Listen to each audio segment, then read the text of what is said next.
नमस्कार, मैं वैशाली, आप देख रहे हैं ब्लेसिंग न्यूज। आइए रुक करते हैं आज की बड़ी खबर पर।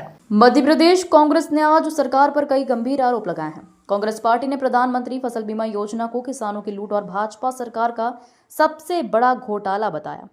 उन्होंने कहा कि किसानों की मेहनत, खून पसीने की कमाई और सरकार की भारी भरकम सब्सिडी सब कुछ बीमा कंपनियों और कॉरपोरेट घरानों की जेब में जा रहा है, जबकि किसानों को इसका कोई वास्तविक लाभ नहीं मिल रहा।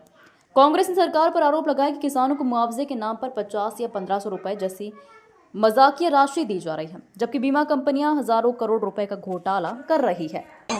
देखिए, आज पत्रकार वार्ता के माध्यम से हमने सिलसिलेवार तरीके से पूरे मध्य प्रदेश के वो आंकड़े जिलेवार, तहसीलवार, गांववार और वर्षवार प्रस्तुत किए हैं कि फसल बीमा योजना में किसानों से जो लाखों करोड़ रुपया प्रीमियम के तौर पे वसूला गया, वो प्रीमियम की राशि भी राज्य सरकार ने किसानों को नहीं लौटाई। फसल बीमा कंपनी और राज्य सरकार में बैठे भारतीय जनता पार्टी के लोग तालमेल के साथ बीमा कंपनियों के साथ कमीशनखोरी का व्यापार चला रहे हैं। किसान को जमा प्रीमियम की अंश पूंजी भी नहीं मिलती है, जबकि उसकी क्षतिपूर्ति तो कहीं ज्यादा है। एक सामान्य व्यक्ति भी अगर 13,000 रुपए का बीमा करा के 3 लाख रुपए के सम एश्योर्ड पे अस्पताल में इलाज कराता है, तो उसको इस बात की गारंटी रहती है कि मैं अस्पताल में भर्ती होऊंगा तो मुझे कम से कम 3 लाख का इलाज मिलेगा।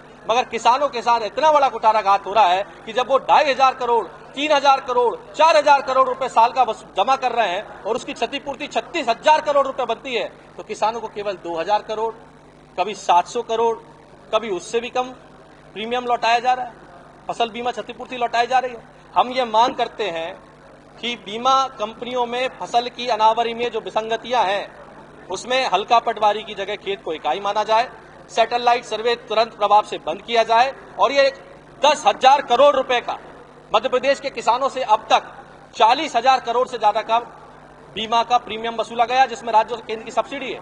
इसमें किसानों को केवल 30,000 करोड़ लौटाया, जबकि 3,50,000 करोड़ से ज्यादा का सम एश्योर्ड अमाउंट हो रहा था।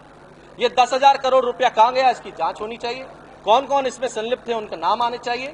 और जो मांग हमने करी है कि अगर फसल क्षतिपूर्ति में किसान की अतिवृष्टि तुरंत हो जाती है बीमा के बीज डालने के बाद, किसान के बीज डालने के बाद, तो उसे 100% नुकसान माना जाए। हमने ये बता दिया है कि केंद्रीय कृषि मंत्री के लोकसभा क्षेत्र विदिशा रायसेन में और खुद राज्य के कृषि मंत्री जिनकी विधानसभा सुमावली है, उसमें भी किसानों को शून्य बीमा मिला है। मध्य प्रदेश का किसान त्राही कर रहा है और सरकार बीमा कंपनियों के साथ बैठ के करोड़ों करोड़ों रुपए का गबन कर रही है। आज प्रश्न ये उठता है कि आखिरकार ये सरकार किसान हितैषी है या किसान विरोधी है, और हम ये साफ कह रहे हैं कि भाजपा सरकार किसान विरोधी है और कॉर्पोरेट हितैषी। अब तक के लिए खबर में बस इतना है, फिर होगी आपसे मुलाकात ऐसी एक और बड़ी खबर के साथ। तब तक के लिए नमस्कार, देखते रहिए ब्लेसिंग न्यूज, देश की आवाज। ऐसे ही लेटेस्ट अपडेट्स के लिए हमारे चैनल को सब्सक्राइब करें और तुरंत नोटिफिकेशन पाने के लिए बेल आइकन प्रेस करना ना भूलें। यदि आप हमें फेसबुक के माध्यम से देख रहे हैं तो हमारे पेज को फॉलो जरूर करें। धन्यवाद।